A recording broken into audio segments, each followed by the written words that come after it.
Perfecto, César. Pues un placer tenerte con nosotros y ya estamos listos para escucharte. Como ustedes habrán leído en la semblanza del doctor Reynoso, él es una persona muy preparada y lo conocemos como una gente muy sensible y para nosotros es un placer recibirlo en este fórum porque nosotros somos personas muy interesadas en el apoyo a los padres para la educación de sus hijos y el detectar oportunamente cualquier situación que se desvíe de la norma.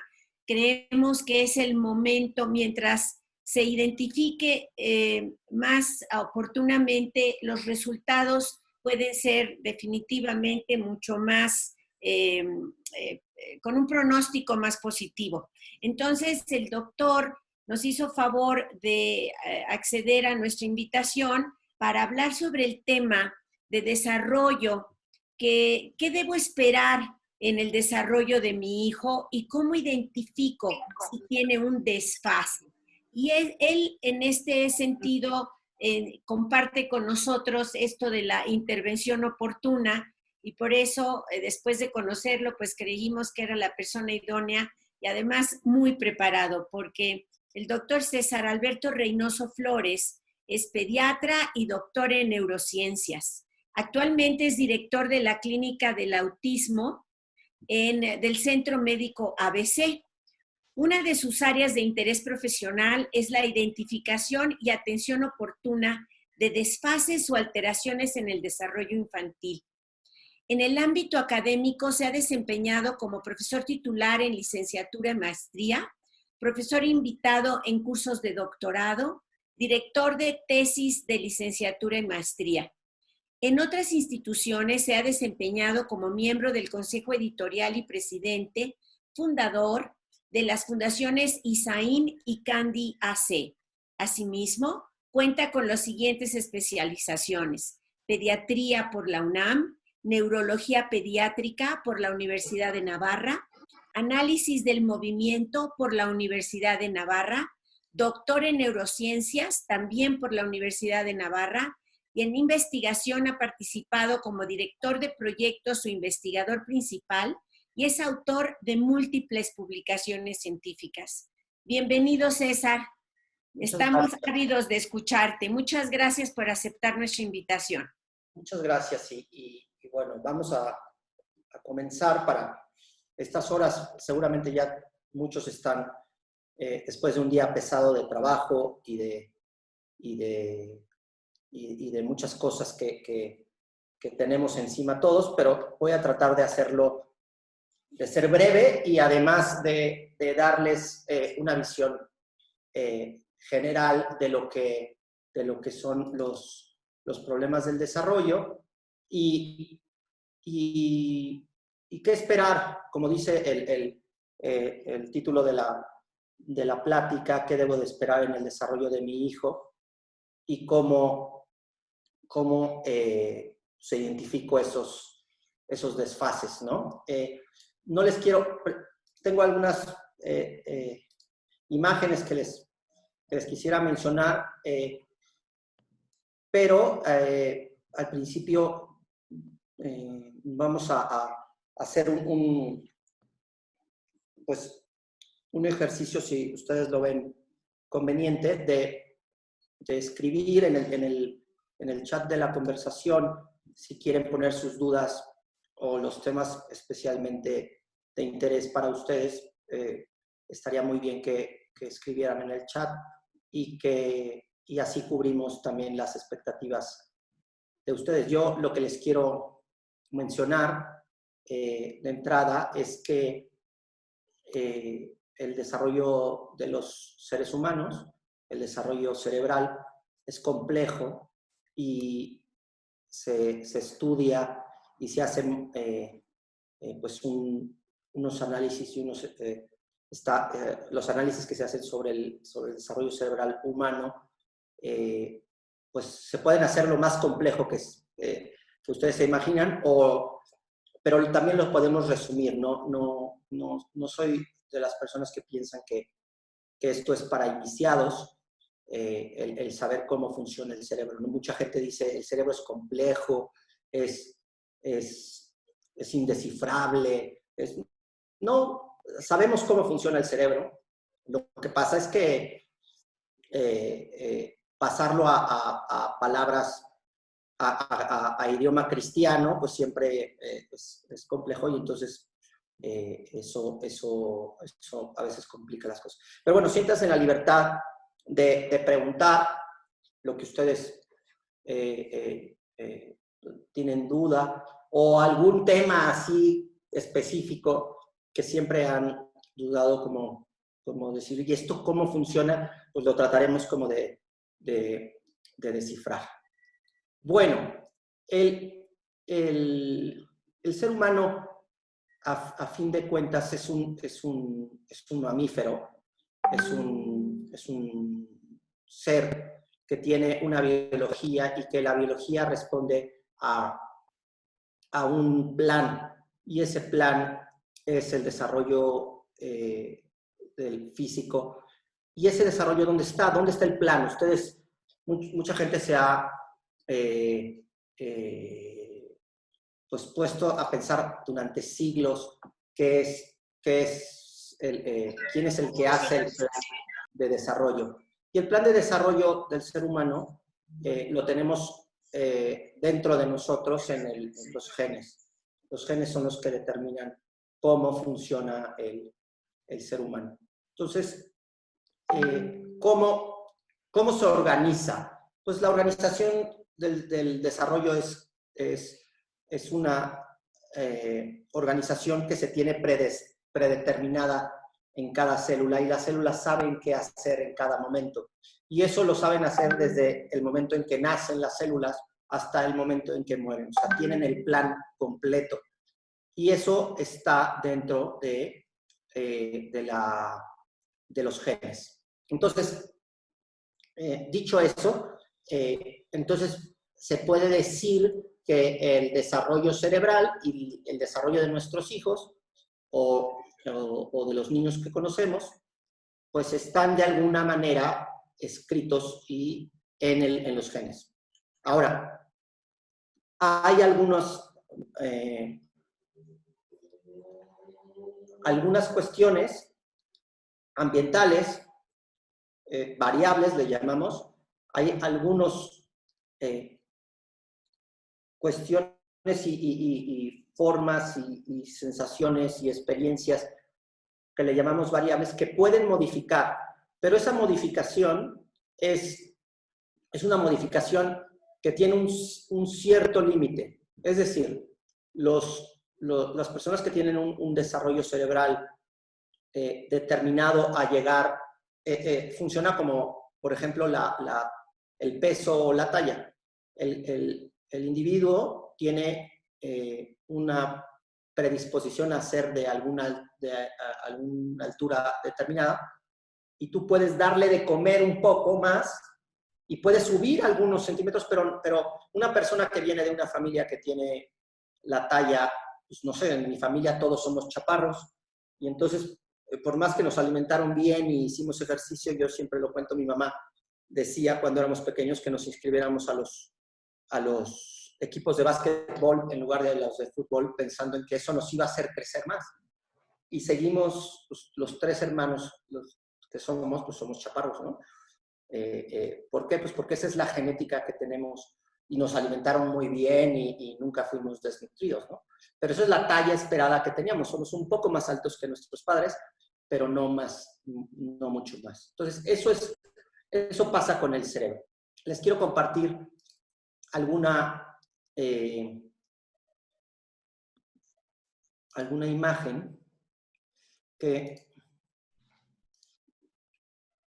espero que estén viendo esta imagen. ¿La ven, no? Sí, perfecto. Esto es un dibujo esta es una presentación que se las voy a hacer un poco. Es que si la paso a presentación más grande, van a ver, no van a ver toda la pantalla, pero se ve, ¿no? aunque no lo ven en forma de presentación. Bueno, pues donde está o donde se inscribe o se escribe toda la información es en esta parte de la célula, que es el núcleo, que es la parte central de la célula. Y entonces, en esta situación, el núcleo es el que determina, con todos los organelos que están alrededor, cómo funciona la célula. Y al final, pues las neuronas son las células que están en el cerebro, y las neuronas, por medio de comunicaciones que son bioquímicas, hacen que se transmitan ciertos elementos, que eso, cuando se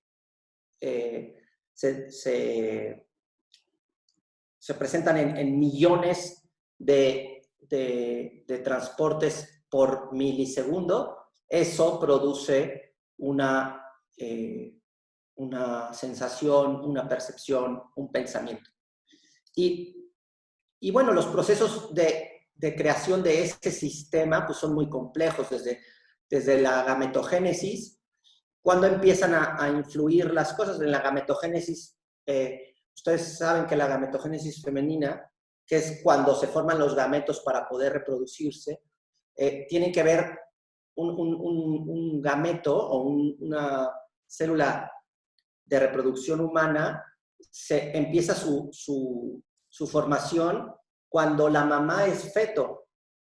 Es decir, cuando ustedes, si tuvieron un hijo, ese gameto se empezó a formar cuando las mujeres eran fetos. No, en cambio, en los hombres no. En los hombres producimos gametos o espermatozoides todos los días. En cambio, en las mujeres los producen desde que son fetos las mujeres. Entonces, ese proceso es muy largo, y como es muy largo, cabe la posibilidad de que haya muchos momentos en los cuales se corte o no funciona la reproducción. Y por eso es claro que hay más problemas del desarrollo cerebral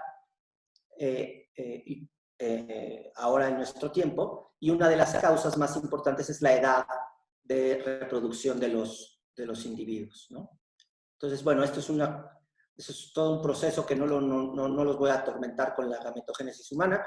Y luego viene todo este proceso que se los voy a pasar rápidamente, que es cómo el ser humano se desarrolla, ¿no? Ese es el primer día, ahí les presento ese es un ser humano de un día, ¿no?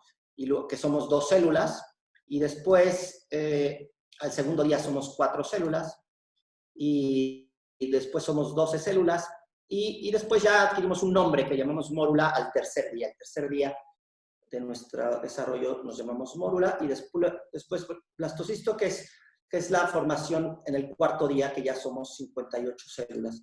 Y después así, el quinto día, y bueno, yo como soy un fan y un clavado del desarrollo humano, pues aquí está todos los días de todo el desarrollo humano, ¿no? Puesto porque lo tenemos muy estudiado. El quinto día, y después el quinto día se implanta el embrión en la placenta, y después ya, esta es una gráfica muy interesante de saber que los seres humanos tenemos una ventaja biológica sobre los demás animales, y sobre todo sobre los mamíferos. Y esta es la explicación, que no me voy a detener, pero al final ustedes ven que los genes y el material genético humano es el propio, o sea, el del embrión, es el rojo, y los genes maternos son los que están en esta línea, que son la verde. Y el mamífero que más rápido se vuelve independiente de la madre es el ser humano.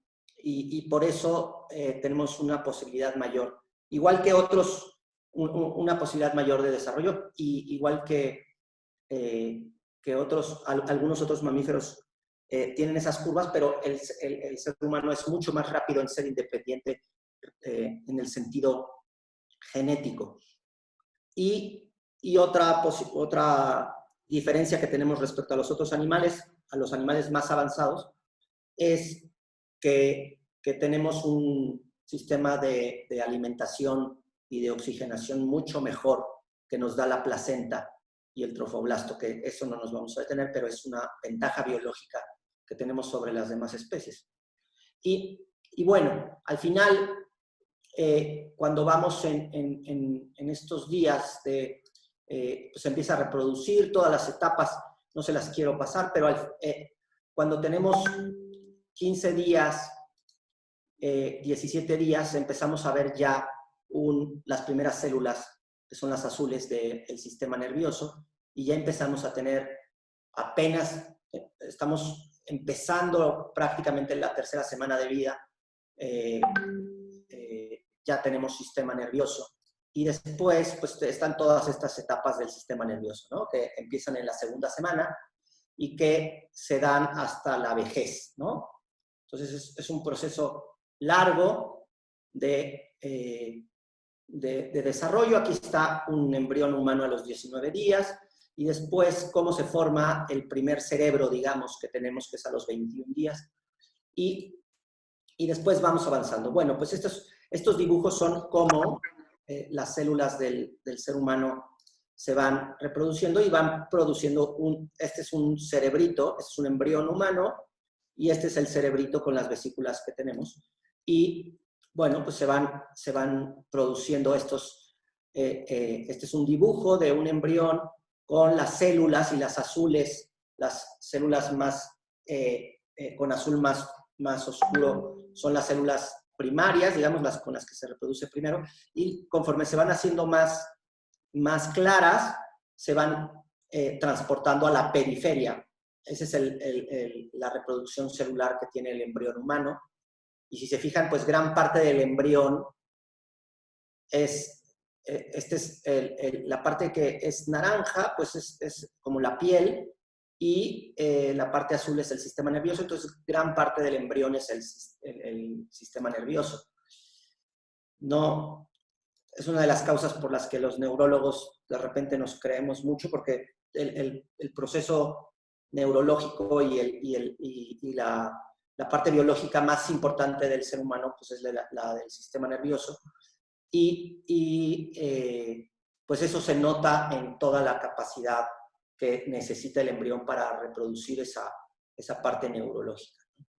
Entonces, al final, pues se da una serie de esto es la manera como se ve el cerebro en las primeras 5 semanas, como todas estas células que se ven en esta gráfica son todas las células que hay en el cerebro, y cómo son de diferentes maneras como las neuronas se van acomodando, ¿no?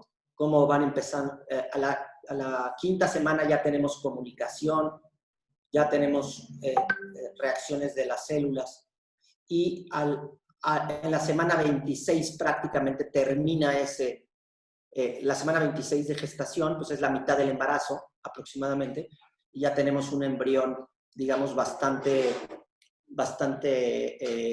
desarrollado. A ver si lo puedo acercar, pero en este dibujo se ve cómo se van acomodando las células, y en este sentido, estas células que están aquí van agarrando se van acomodando. Este acomodo que se ve en estas células, que son las rojas, estas células es un estudio y digamos, aunque esto es un dibujo, de esa manera se van acomodando, y esa es la parte motriz del ser humano. Las células que están en rojo más fuerte son las células de la cara, y que son los que hacen la expresión facial. Bueno, y después tenemos una serie de acomodos, pero todos los acomodos, toda la organización celular de la corteza se debe a un sistema de desarrollo que lo tenemos en los genes y lo tenemos precargado.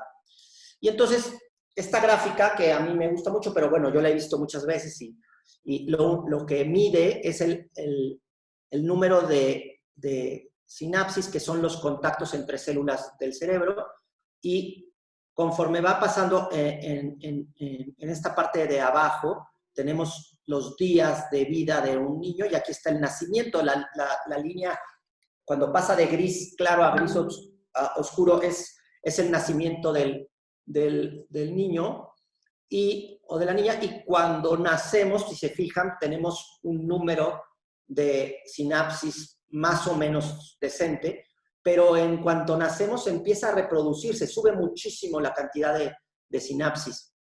Y los primeros 6 meses se vuelve muchísimo, crece muchísimo el cerebro por eso, porque nos crece la cabeza porque tenemos más conexiones. Y después, antes se pensaba que el aprender era tener más conexiones, y eso no es cierto. Nuestro nivel más alto de conexiones cerebrales se da a los 8 meses de vida. O sea, un niño antes de tener 1 año. Y al año, un poco antes de cumplir 1 año, empezamos a podarnos, a quitarnos, a hacer que sean menos conexiones.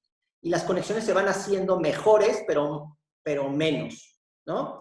Y ese sentido de retroceso en las conexiones es lo que nos da el aprendizaje.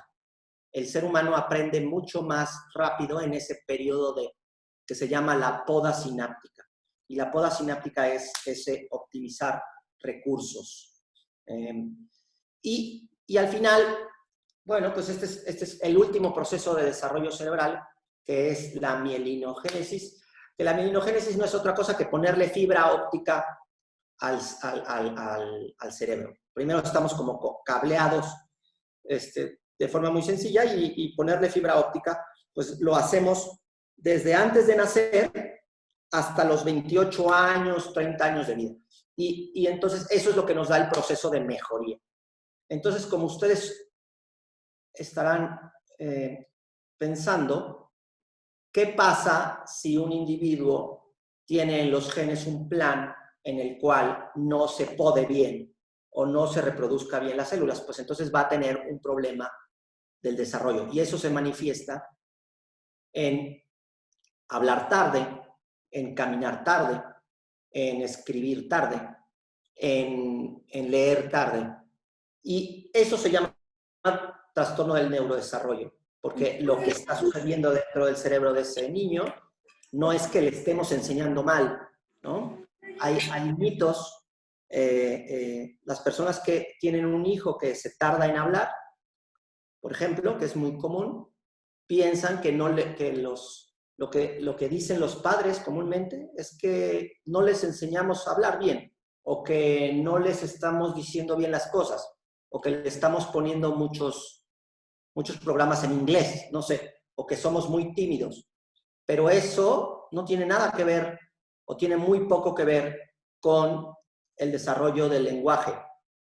La mayoría del lenguaje está precargado y se da en este sentido biológico del desarrollo. Entonces, el niño que se tarda en hablar y tiene manifestaciones de no comunicarse, pues lo que tiene es un desfase en el desarrollo cerebral. ¿Y qué se tiene que hacer? Pues se tiene que hacer, no hay nada en el sentido de poder cambiarle los genes a los individuos, eso no se puede hacer. Pero lo que sí se puede hacer, con mucha frecuencia se puede hacer, es estimular más el lenguaje. Estamos hablando de temas del lenguaje porque son lo más común, pero eso pasa en todas las habilidades. Eso pasa también en la visión, en la audición, ¿no? Hay niños que son muy poco frecuentes, pero sí hay niños que nacen ciegos, por ejemplo, o nacen sin oír y que con el tiempo van a empezar a oír, ¿no? Pero eso es porque tienen un desfase del desarrollo cerebral.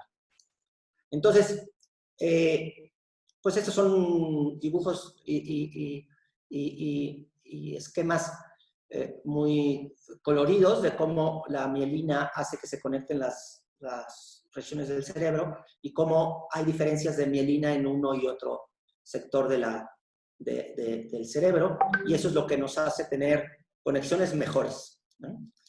Y bueno, esa es la diferencia del tamaño del cerebro del ser humano, y aquí ven en el primero, en el extremo izquierdo superior, un embrión de 25 días y luego un niño ya de 9 meses que ya tiene el cerebro ya bien desarrollado, ¿no? Entonces, ese es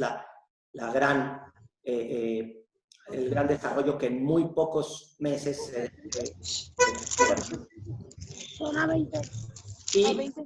y entonces una medida clara que se relaciona, por ejemplo, a que se desarrolle bien el cerebro, que ustedes, si habrán ido a alguna consulta pediátrica exhaustiva, pues verán que les medimos la cabeza a los chicos. ¿Y por qué les medimos la cabeza? Porque el crecimiento del cerebro es una medida muy importante para saber si el cerebro se está desarrollando.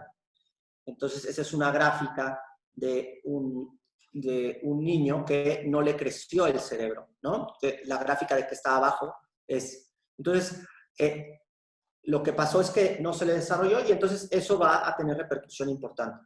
Ahora, pasa lo mismo con los individuos que les crece más. Si yo les había explicado que un cerebro tiene muchas conexiones y que se las tiene que ir podando, ¿qué pasa si no se poda? Pues va a tener muchas dificultades del desarrollo. Es una medida que tenemos siempre, que es una medida, digamos, secundaria, pero es el crecimiento del perímetro cefálico. Bueno, ya hay muchas diapositivas, pero esto es un poco el sentido de la plática. Y me gustaría entrar ya a cuestiones más concretas y dudas o dificultades, algunos mitos. Me gustaría que esta plática también fuera cuestiones de quitar algunos mitos o explicar algunos mitos del desarrollo que hay en general en nuestra sociedad. Hay mucha desinformación sobre el desarrollo cerebral. Hay gente que lee algunas cosas y se piensa que se sabe, ¿no?, cómo se desarrolla el cerebro. Y hay algunas ideas muy claras y muy relacionadas a la realidad, pero hay unas que no, que se salen totalmente de la realidad y que están, pues que se dicen en las redes sociales y que preocupan mucho a los papás. Entonces, a mí me gustaría, no sé si hay alguna duda hasta ahora o algún comentario. Hay dos preguntas. Una de Keta, bueno, ya hay más ahora, que pregunta si es normal, más bien que a qué edad es normal que empiecen a hablar los niños. Eso es. Ahí vamos con el tema del lenguaje, y eso me parece correcto. Bueno, pues están viendo una pizarra blanca, ¿no? Sí. Sí. Perdón, tengo complejo de profesor, ¿no? Entonces siempre saco la pizarra. Un niño, vamos a poner, a ver cómo sale mi letra, les prometo que suele ser más o menos bonita, pero aquí va a salir un poco rara. A los 18 meses de edad, no sé cómo, a los 18 meses de edad, un niño, esos son los hitos del desarrollo del lenguaje. Es decir, ¿qué son los hitos del desarrollo?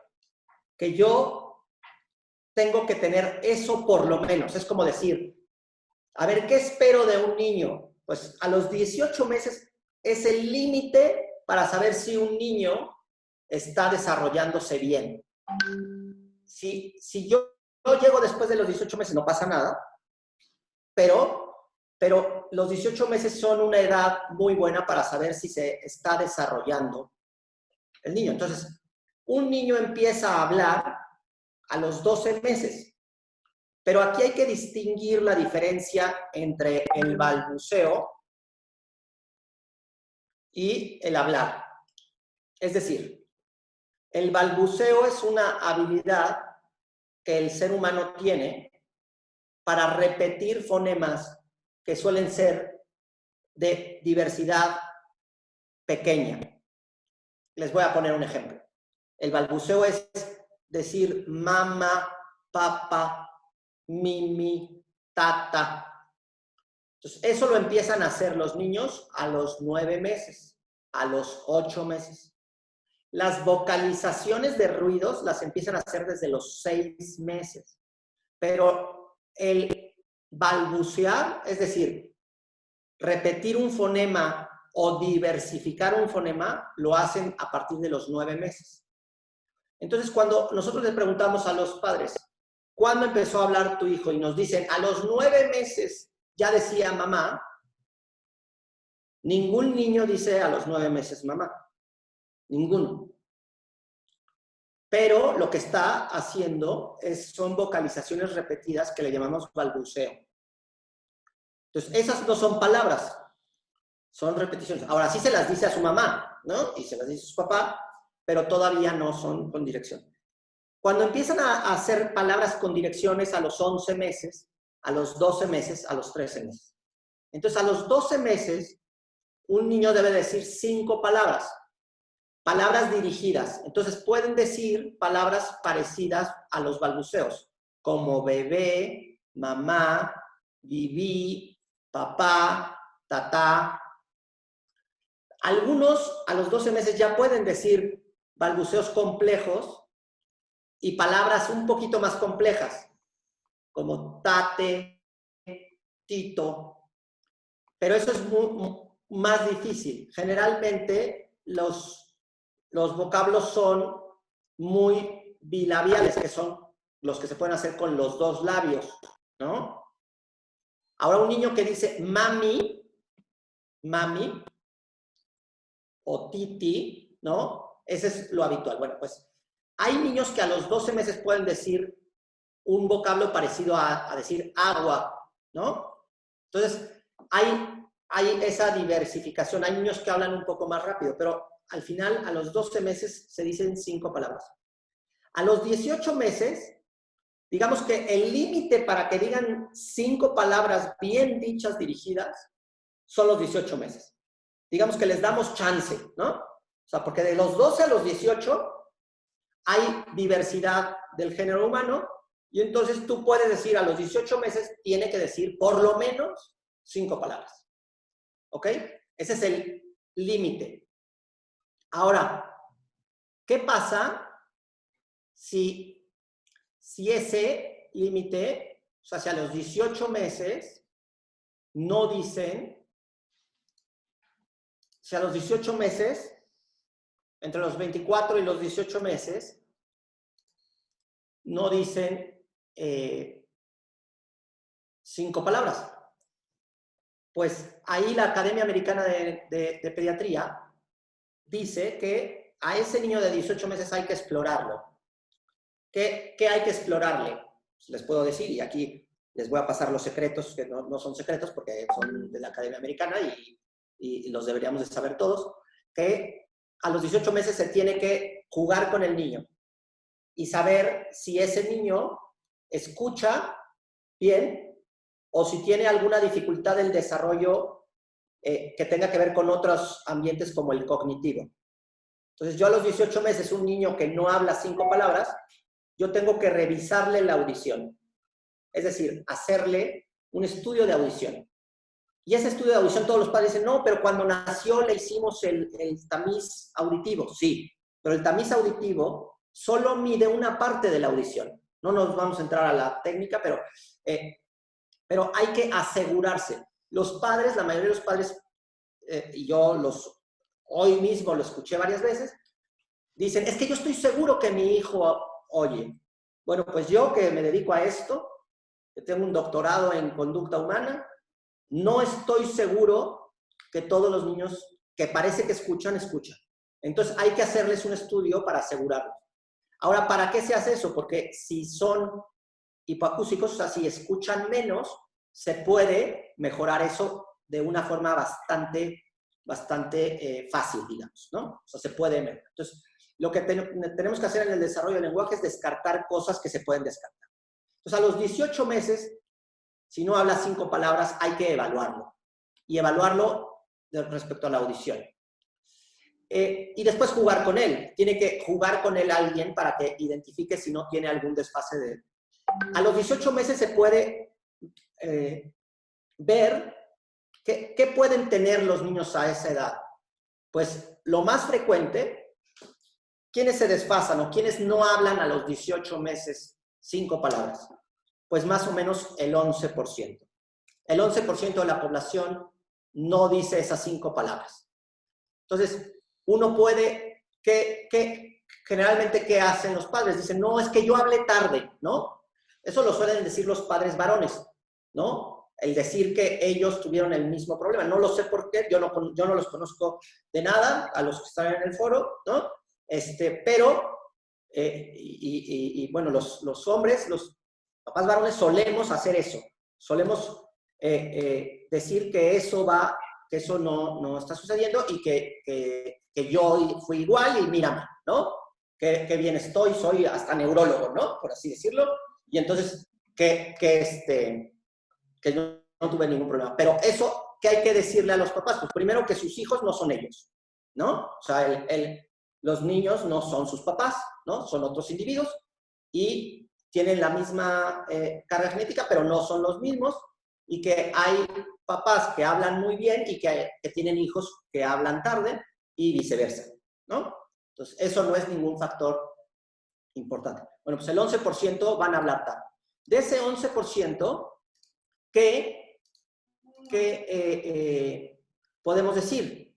Que la mitad de los individuos, o sea, el 5 o 6% de la población, va a tener una dificultad que se llama trastorno del lenguaje.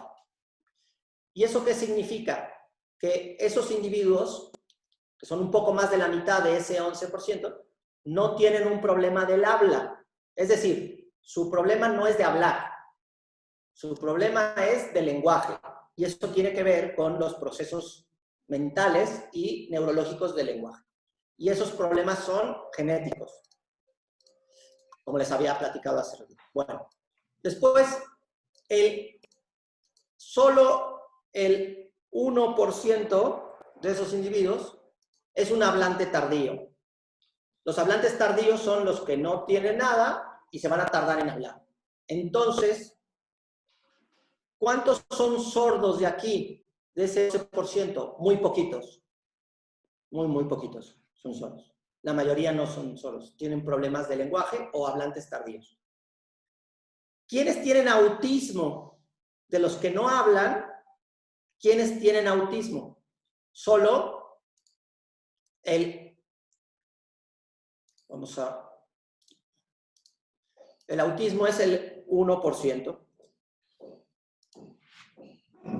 Entonces, lo que más probable, y los demás que tienen, pues algunos tienen dificultades para hablar porque tienen problemas, algunos problemas anatómicos, otros problemas de respiración, otros problemas. Pero solo el 1% de la población es un hablante tardío, que es este niño que se está tardando solo en hablar. Y 1% es el autismo. Entonces, ahorita está de moda el autismo, entonces a muchos niños se les dice que tiene autismo, ¿no? Que hay muchos que no lo tienen. Entonces, lo que se tiene que descifrar entre los 18 y los 24 meses de un niño que se tarda en hablar es en qué grupo está. ¿Por qué? Porque yo le tengo que dar la intervención temprana. Ahora, el 6% de esta población, el 6% que puse aquí, ¿qué le va a pasar? Bueno, pues si yo no lo atiendo temprano, lo que le va a pasar es que, lo voy a poner aquí más abajo, que cuando cumplan 36 meses y después 72 meses, o sea, cuando lleguen a los 6 años, van a tener problemas de aprendizaje. Entonces, ese 6% de la población, yo tengo que hacer que en este lapso de tiempo, de aquí a acá, yo los trate para que el problema de aprendizaje que tienen sea muy pequeño o no exista. Eso se llama atención temprana. Yo puedo evitar que tengan un problema de aprendizaje si los cacho temprano y después los atiendo. ¿Qué es lo que pasa en la práctica? En la práctica, la mayoría de los problemas de lenguaje, ¿ustedes saben a qué edad se diagnostican los problemas de lenguaje y del aprendizaje en promedio en nuestro país? Pues la edad promedio son 4 años y 7 meses. 4 años y 7 meses. Eso es tardísimo, ¿no? ¿Por qué? Porque nos perdimos la primera parte del desarrollo. Entonces, nosotros tenemos que ser un país o una sociedad que empiece a la detección temprana. Ahora, esa detección temprana no significa que los vamos a meter a terapias o que tengan que venir al neurólogo o ¿qué se les tiene que hacer? Esto es un seguimiento que se tendría que hacer desde la pediatría. Es decir, cuando tú cumples 18 meses, tendríamos, ¿qué se hace en el primer mundo? Se hace un screening de lenguaje y se ve si dicen 5 palabras, se juega con ellos. Y entonces tendríamos que hacer un primer corte a los 18 meses. Y después a los 24 meses volverlo a ver. Y eso se tiene que hacer desde el desarrollo, ¿no? Ahora, no podemos decir que estos son enfermedades. Estas no son enfermedades. Estas son, son trastornos del neurodesarrollo que se presentan en gente sana. Ahora, si yo tengo vamos a ver, un grupo de pacientes que, déjenme ver, ahí está, no sé por qué me lo pone de este color, pero si yo tengo un grupo de pacientes que son, que tienen una dificultad del desarrollo, yo puedo pensar que este grupo de pacientes, que son estos, yo les tengo que mejorar la calidad de estímulo. Yo no les voy a poder evitar que tengan problemas de aprendizaje porque tienen esa predisposición, pero sí voy a hacer que sus problemas sean menores. Y entonces yo puedo lograr que estos individuos tengan por lo pronto una mejor calidad de atención y sobre todo que vayan a tener un aprendizaje mucho menos tortuoso. Hay muchas personas que piensan que ahora se ha multiplicado el número de niños que tienen problemas del desarrollo porque se sobrediagnostica, ¿no? Es una manera de pensar. Se dicen, es que los colegios exageran, ¿no? Exageran o sea, el niño, yo lo veo bien, ¿no? Todo el tiempo yo escucho eso. Es que yo lo veo bien y es que la escuela no puede con él y por eso me lo mandan, o por eso se quejan. Pero al final tú cuando ves objetivamente al niño, pues es un niño que no pone atención como debería de poner, o no está aprendiendo como debería de aprender. Y este tema no es un tema de medicamentos, por ejemplo. No es un tema de, no vienen al neurólogo y los medicamos, ¿no? No, para esto no hay ninguna medicina, ¿no? No existen las medicinas para esto. El déficit de atención, ustedes pensarán, y yo tengo, pues no sé, un conocido que le dijeron que su hijo tenía déficit de atención. Y el cuadrado que les estoy poniendo es el déficit de atención. El déficit de atención es el 7% de la población. Pero el déficit de atención es un problema de conducta que no se debe a la crianza, se debe también a una carga genética predisposición. Y el niño, se sobreponen, es decir, los niños que tienen una dificultad de lenguaje y que tienen problemas de aprendizaje suelen tener problemas de conducta, ¿no? O sea, vienen juntos, ¿no?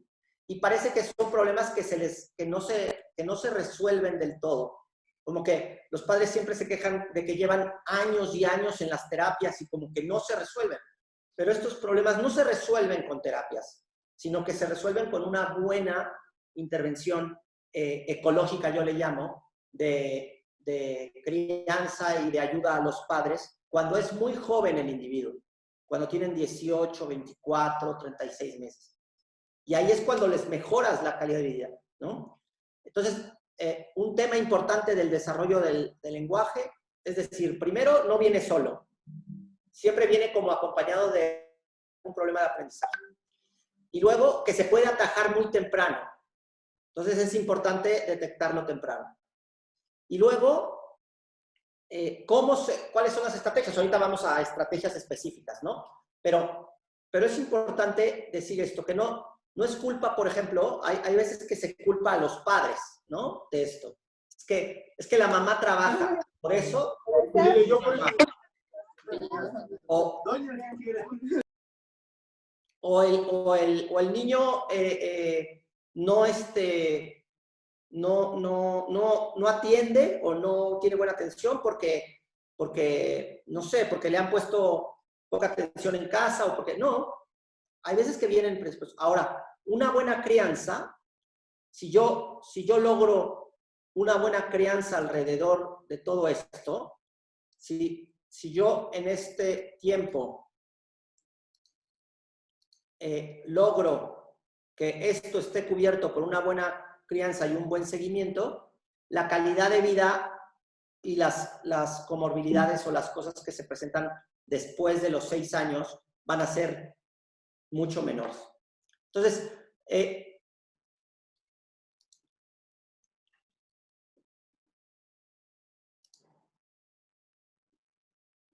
déjenme ver cómo dejo de compartir, porque no sé cómo...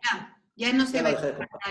Ya. Bueno, entonces ese es un poco el plan de llegar antes. Entonces, yo cuando tengo que detectar que un niño empieza a hablar mal o habla menos, entre los 18 y los 24 meses. Ahora, si tiene más de 24 meses y está hablando extraño, hay niños que hablan mucho pero hablan extraño. El problema más importante del lenguaje es un problema genético que se llama trastorno fonológico, que tiene que ver con la traducción de los fonemas y con la memoria de los fonemas. Es un problema de memoria. Entonces, la gente dice, no, pero es que mi hijo tiene buena memoria. Se aprende todas las cosas, sabe, va pasando por un lugar y se acuerda, pero esa no es la memoria de la que estamos hablando. La memoria que estamos hablando es la memoria de procedimientos, que no tiene nada que ver con repetir cosas o darse cuenta, sino de procesos mentales. Es una memoria que le llamamos implícita. Entonces, la mayoría de los problemas de lenguaje tienen un problema de memoria implícita. Y entonces eso hay que detectarlo. ¿Cómo se tratan? ¿Con medicinas? No se tratan con medicinas. ¿Con alimentación y con dietas? Tampoco. Está confirmado que las dietas restrictivas de gluten, de caseína, de elementos, ayudan a cuestiones gastrointestinales. Pero esta teoría que en los años 60 surgió en Estados Unidos y en algunos lugares de Europa y que ya después se supo que no se confirmaron, pues nosotros las hemos adquirido. Es curiosísimo, pero las modas de este tipo de cuestiones nos llegan como 30 años después. Yo les cuento una anécdota. Yo estoy viendo una serie, que no les voy a decir cuál, porque me van a juzgar, ¿no? Pero estoy viendo una serie que yo cuando era joven y estaba en la universidad y después en los posgrados, no veía la televisión. Yo estaba confinado al estudio y era como un monje. Estaba un monje en clausura. Y no veía nada de televisión, de verdad, nada, nada, nada. Entonces ahora estoy viendo algunas series de ese entonces, que no les voy a decir qué época es, pero ya pasaron algunos lustros. Y entonces, el hecho es que en esa serie que estoy viendo, los padres que salen ahí tienen estoy escuchando a los papás. Porque esta serie es en Nueva York, ¿no? Y todas las quejas de los hijos y de los años finales de los 80, principios de los 90, son lo que estamos viviendo aquí.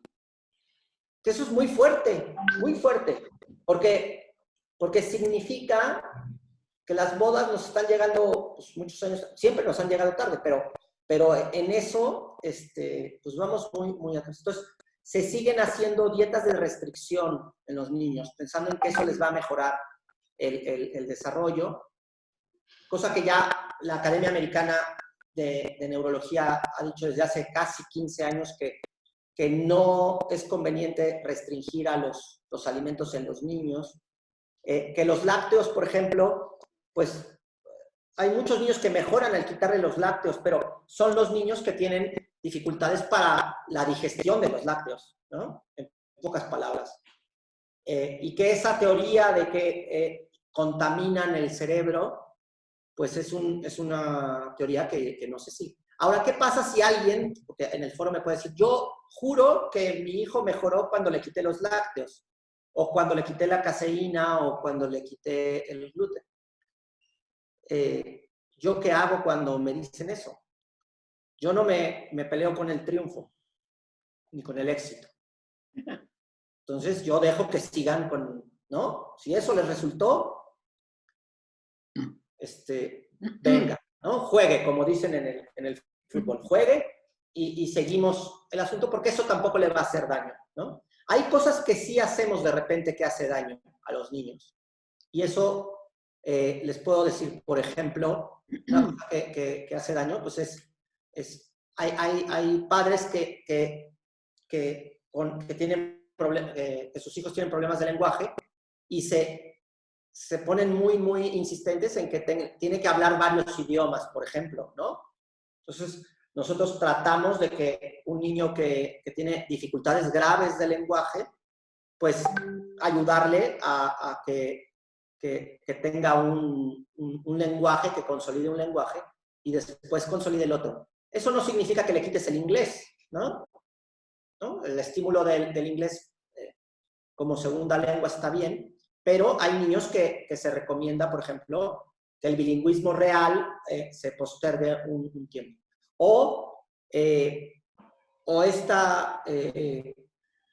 Otra dificultad, por ejemplo, importante para el desarrollo es el sueño. Los niños tienen que dormir bien. Y en esta época de COVID, de pandemia, lo que le está pasando a muchos niños es dormir mal. ¿Y por qué duermen mal los niños? Porque los padres duermen mal.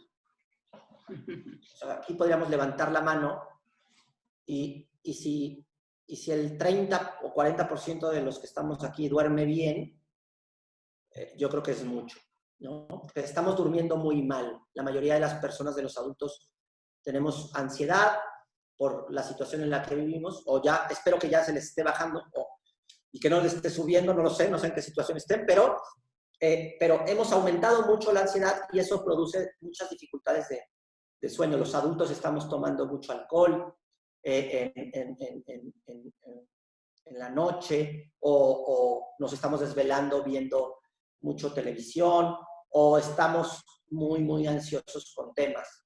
Entonces, eso produce que los horarios de las familias se muevan. Y entonces yo tengo niños que se duermen, criaturas de 2 años, de 3 años, que se duermen a las 11 de la noche, a la 1 de la mañana, porque el trajín de la casa no les permite, porque los hermanos, porque los papás, porque todo el mundo está todavía despierto y no se pueden dormir. Claro, un niño que de esa edad, que se duerme a las 11, va a tener problemas del desarrollo si tiene una fragilidad, digamos, o una predisposición a los problemas, se les va a empeorar el problema. ¿Por qué? Porque necesitamos del sueño. El sueño es muy importante para el ser humano, muy importante. Para la estabilidad emocional, para... Otra cuestión muy importante es precisamente la estabilidad emocional. Si tenemos a una mamá o a un papá como cable pelón, ¿ves? Mi abuelita decía eso, ¿no? Cable pelón, es como pelas dos cables y estás así, haciendo chispas todo el tiempo. Hay papás que están así ahorita, o sea, que están enojados, que responden mal, y no nos damos cuenta. Estamos muy, muy estresados, porque la situación es compleja. Y eso lo notan los hijos, y los hijos van a aumentar la dificultad de atención y la dificultad de aprendizaje. Entonces, bueno, a ver, yo hablo mucho y si no me detienen, yo me sigo. Entonces, hay dos preguntas.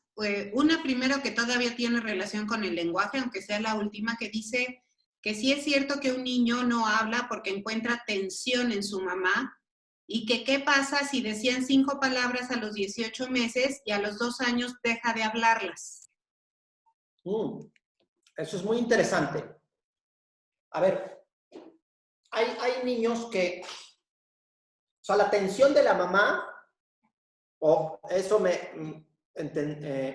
lo entiendo como el estrés, ¿no? O sea, cuando hay estrés en la mamá, en general ustedes saben que la persona más importante en general para casi todas las personas en el mundo, o por lo menos en este mundo que vivimos ahora, la persona más importante, y no se me enojen los papás, pero son las mamás, ¿no? O sea, la mamá es un personaje muy importante en el niño, ¿no? En el desarrollo infantil. Los papás ya hemos tomado un poco temas en el asunto, ¿no? Y ya estamos más involucrados, pero poco a poco, ¿no? Pero la mamá es muy importante. Y si mamá, por ejemplo, tiene una depresión, hablando de... ¿Qué es una depresión? Pues que la mamá, por ejemplo, se le muere un familiar o pierde algo y está triste. Y entonces, ¿qué hace la mamá que está deprimida? O el papá, pues hablan menos, están tristes. La depresión no es llorar todo el día, ¿no? Pero es estar más triste, hablar menos. Una mamá que está deprimida o un papá que está deprimido van a estimular menos a su hijo. Eso está claro. Y luego, la retribución emocional es ese va y ven emocional que tenemos con los hijos, de sonreírle y que nos sonría, de decirle que la sopa está rica y entonces comerla, el jugar con ellos y disfrutar que estén corriendo en un pasillo. Esas cosas que todos los que tenemos muchos hijos la disfrutamos todos los días. Bueno, pues eso, que parecen tonterías, son ese intercambio que necesitamos los seres humanos emocional del estímulo. Y eso tiene que ver también con la comunicación, con la conducta, ¿no? Con el bienestar. Entonces, una mamá que está restringida en eso, porque tiene problemas de ansiedad, de depresión, tal, o está nerviosa, tal, pues entonces va a retribuir menos al hijo. Y el hijo no va a dejar de hablar, ni tampoco va a hacer que no hable. Eso no provoca que deje de hablar. Pero sí emocionalmente va a estar menos estimulado. Ahora, hay casos extraordinarios de personas que dejan de hablar. Es decir, que mamás que dejan de hablar. Hay personas que viven solo con un niño. Yo tengo algunos pacientes aquí en Coajimalpa, en la fundación que llevamos, de gente que ha estado encerrada en el confinamiento y que está muy deprimida y que deja de hablar con sus hijos, pero solo vive la mamá con el niño. Entonces, la única retribución emocional que tiene una criatura de estas es su mamá, y su mamá está sumamente deprimida, entonces no se comunica. Y esos niños eso se llama deprivación social. Pero la deprivación social se tiene que ver como una nulidad de habla al niño. O sea, es no hablarle a nadie, no ver una cara humana. Es como un niño encerrado en un cuarto sin ventanas. Entonces, eso se da muy poco, gracias a Dios, muy poco. Pero si se da, ese niño se va a estimular poco en el lenguaje. Y ese niño, en el momento en que le empezamos a hablar, va a empezar a hablar, ¿no? Eso se llama la deprivación social y es muy rara en nuestro medio. Existe, pero es muy raro. Bueno, y luego, ¿qué pasa con el niño que dice 5 palabras a los 18 meses? Pues primero, un niño que dice solo 5 palabras y después deja de decirlas, tiene 2 o 3 posibilidades. Una es que en realidad no haya hablado nunca, es decir, que las palabras que hayan escuchado los padres no hayan sido palabras realmente, sino sean balbuceos, como les había explicado, y que en el momento el balbuceo se empieza a quitar o se poda en el cerebro, se quita esa parte del cerebro del balbuceo aproximadamente a los 18 meses. Hay niños que parece que estaban hablando, pero en realidad no estaban hablando, ¿no? Esa es una posibilidad. La otra es que sí hable, pero no quiera hablar. ¿Ok? Hay niños que sí saben hablar, pero no hablan. Y hablan hasta que los obligas de alguna manera. Entonces, ¿yo qué hago? Pues, yo les hago maldades a los niños en el consultorio, pero les doy la leche que tanto quieren o el muñeco que tanto quieren y les pregunto a los padres, ¿qué es lo que más le gusta? Pues se lo doy y luego se lo quito. Y eso hace que se enoje, ¿no? Y de repente eso provoca que hablen. Es un niño que en circunstancias extraordinarias habla, pero que no habla normalmente, es un chico que no tiene un problema del habla ni del lenguaje, tiene un problema de comunicación.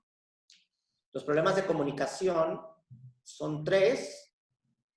El más conocido es el autismo, pero están los problemas pragmáticos y los problemas semánticos. Entonces, esos problemas, pues esos niños, esa es la posibilidad. La tercera posibilidad, que es la menos frecuente, y qué bueno que es la menos frecuente, son los problemas de degeneración del sistema nervioso.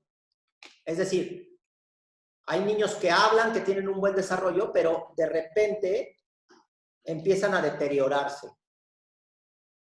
Entonces empiezan a perder funciones. Esas enfermedades son graves.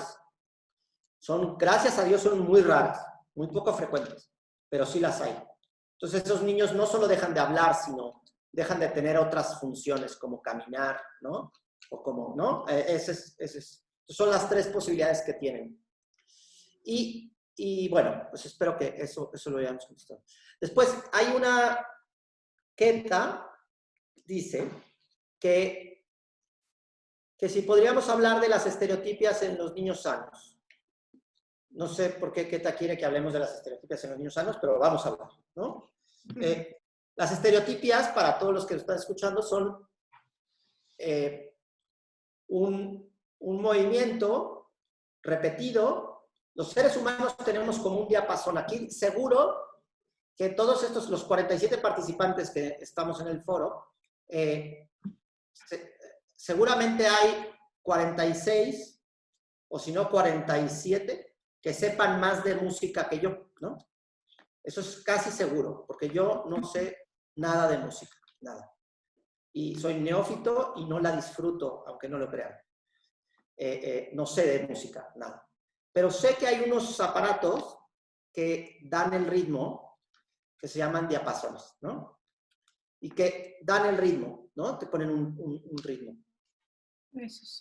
Y el diapasón es un ritmo que la música tiene que tener, pues es un ritmo, y el ritmo tiene que ver con la velocidad, con la frecuencia, que son medidas de tiempo.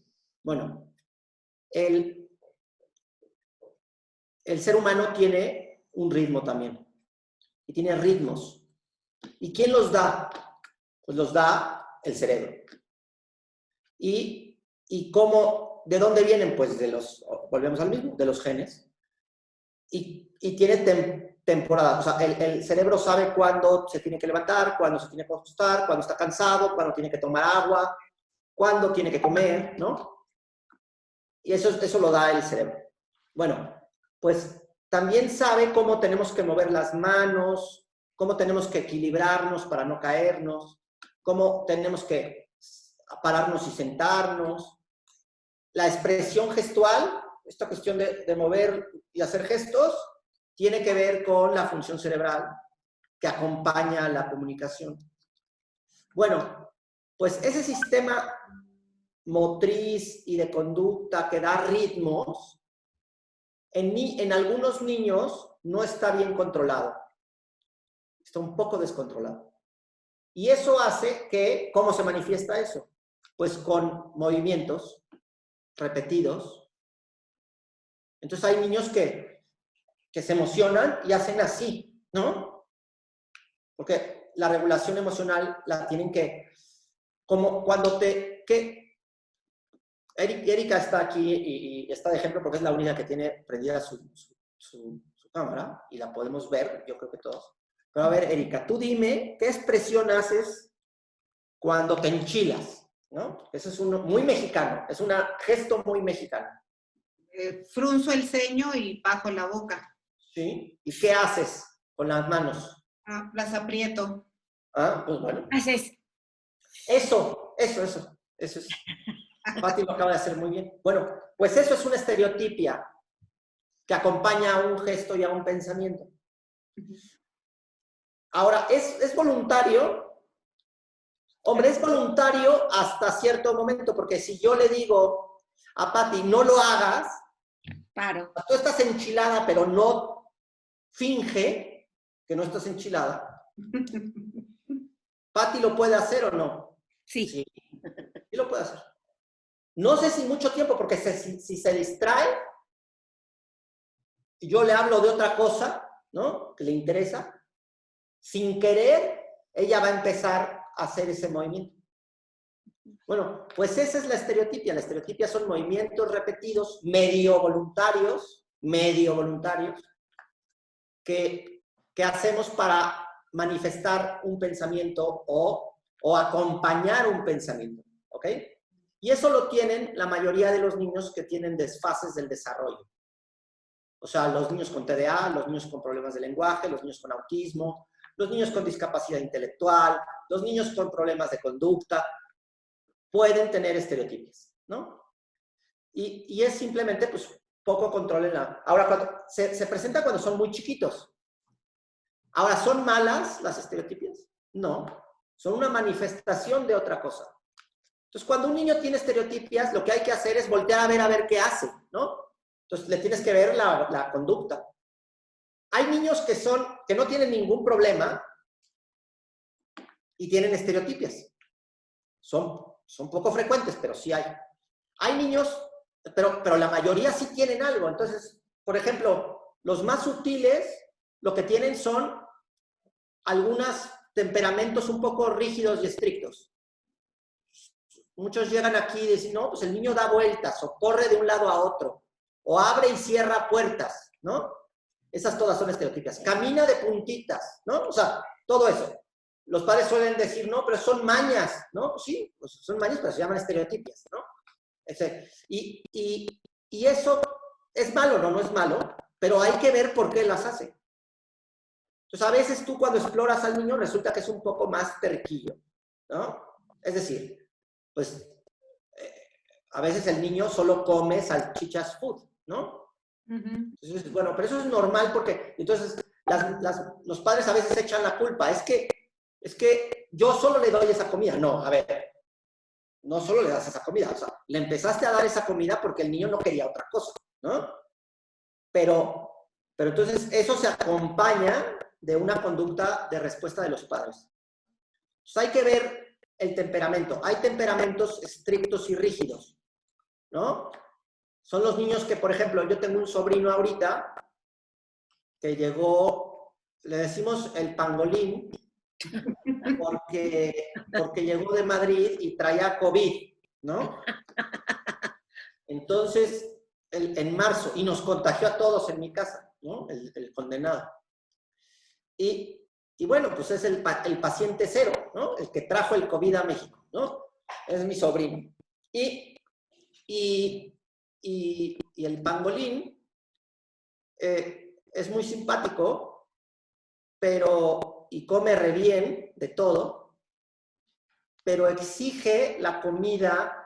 Les debería de poner un video de ese niño, pero exige muchísimo comer, más que lo habitual. Entonces llora y grita y parece que lo están matando, pero él lo único que quiere es, pues ya, comer, ¿no? Y entonces no puede esperar nada, ¿no? Es muy desesperado. Y eso yo lo conozco desde que nació, y eso le pasa desde los primeros días hasta ahorita que tiene casi 1 año. Entonces, la gente podría decir, no, pues es que su mamá le da inmediatamente. No, hombre, ¿no? O sea, su mamá es súper distraída y se le olvida a veces, ¿no? Y todo. Por eso, César, porque no le hacen caso. Bueno, pues la mamá tuvo COVID también. Ojo. Los separamos y yo lo cuidé. A mí me gusta cuidar niños. Una de las cosas que más me gusta en la vida es cuidar recién nacidos, pero hasta que cumplen 9 o 10 meses. Ya después de los 10 meses no me gustan los niños, ¿no? Pero el cuidar niños muy chiquitos te da mucha satisfacción, ¿no? Y los conozco muy bien. Cuando yo estoy estresado, voy a la cuna en el hospital y les doy de comer, les ayudo a las enfermeras, porque es muy relajante ver a un niño comer, ¿no? No sé por qué, pero bueno, ustedes dirán que estoy un poco loco, pero sí, a mí me gusta mucho ver niños. Sí.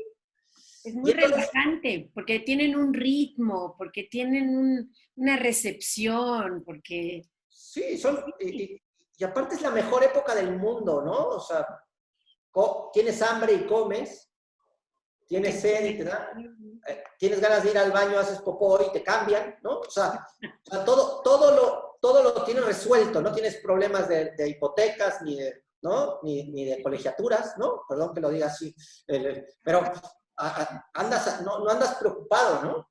Pero bueno, y eso que les pasa a esos niños, pues durante el pangolín que les cuento, pues no tenía, o sea, la mamá con COVID, pues no podía convivir con él, y entonces yo le di de comer un tiempo, como 1 mes y medio, y yo también tenía COVID en ese entonces, ¿no? Y entonces, pero ya había pasado, entonces yo podía cuidarlo. Y eso me ayudó a ver que si le dabas rápido de comer a ese niño, de todos modos se enfurecía, ¿no? ¿Sabes? Y entonces, ¿qué tiene ese niño? Pues es un poco más necio y un poco más insistente y tiene más hambre de lo habitual, ¿no? Come como troglodita, ¿no? Pero eso, ¿cómo le llamamos? Es el carácter, ¿no? Entonces, la retribución de satisfacción rápida, uno podría decir que es impaciente, ¿no? Pero esa es una característica de la personalidad. No es malo ser impaciente, ¿no? Lo que pasa es que sí provoca, si eres muy impaciente, pues provocas en los otros un poco de, no sé, no te gusta, ¿no? Tus padres pueden perder la paciencia más rápido, ¿no? Por decirlo decentemente. Entonces ese niño a veces va a ser más regañado. Ese es el origen del famoso TDA. El TDA no es otra cosa que un mecanismo de satisfacción que lo requieres rápido. Es el niño impaciente que necesita. Entonces, claro, cuando le dicen que tiene que sentarse para poner atención en algo, no quiere, ¿no? Porque él quiere divertirse, ¿no? Él quiere pasársela bien, él quiere jugar con algo, ¿no? Y no es un niño malo, por supuesto, es un niño impaciente, ¿no? Y parece que no pone atención, y parece que es más inquieto, y parece que es más travieso, y parece que... Pero eso no es ser mal niño, es que es más inquieto, ¿no? Es más inquieto. Y a veces se confunde la inquietud con el malportadez, ¿no? Pues, el mal portado. Pero eso no es cierto. Bueno, eso yo lo veo aquí, que no trabajo en un colegio, ¿no? Y tú sabes, de paso, ¿no?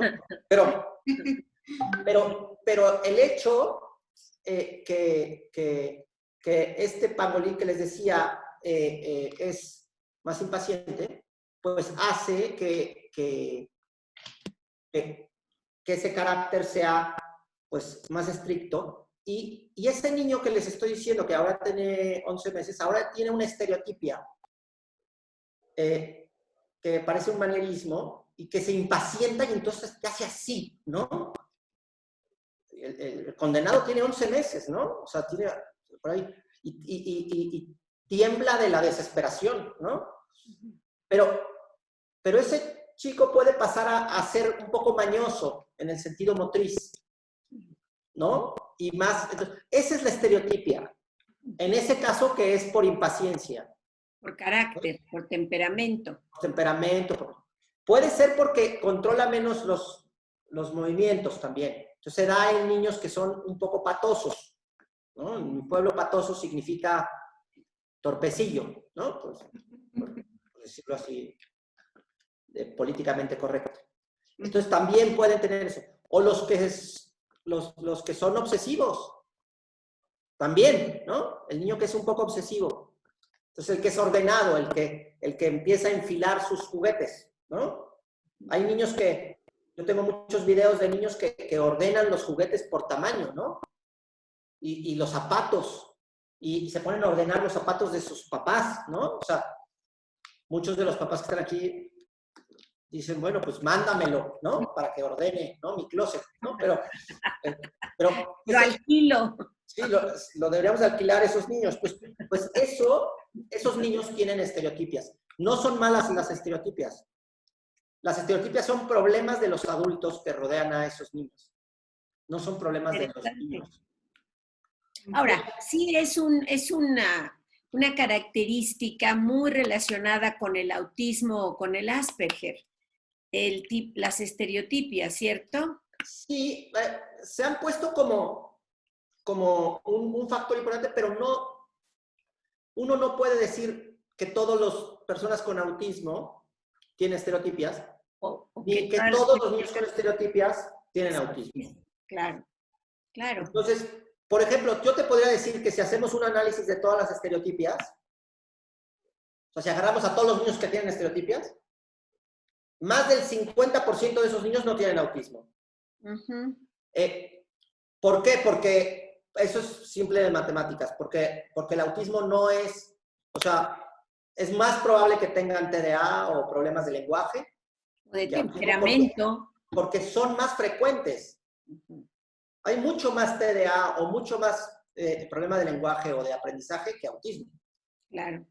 Oye, César, fíjate que se nos está acabando el tiempo y sabemos que hay una segunda parte de tu conferencia que dentro de 8 días podríamos pedirles a los papás que tuvieran preguntas más específicas que pudieran presentar y de esta manera darle más, pues un enfoque un poco más pragmático, un poco más aterrizado en la vida diaria de todos estos niños, para que ahorita ya podamos irnos a pensar estas cosas que queremos preguntar, si no tienes inconveniente, porque sí ya nos rebasamos el tiempo de nuestra conferencia, bueno, de tu conferencia, y nos vemos dentro de 8 días, ¿sí?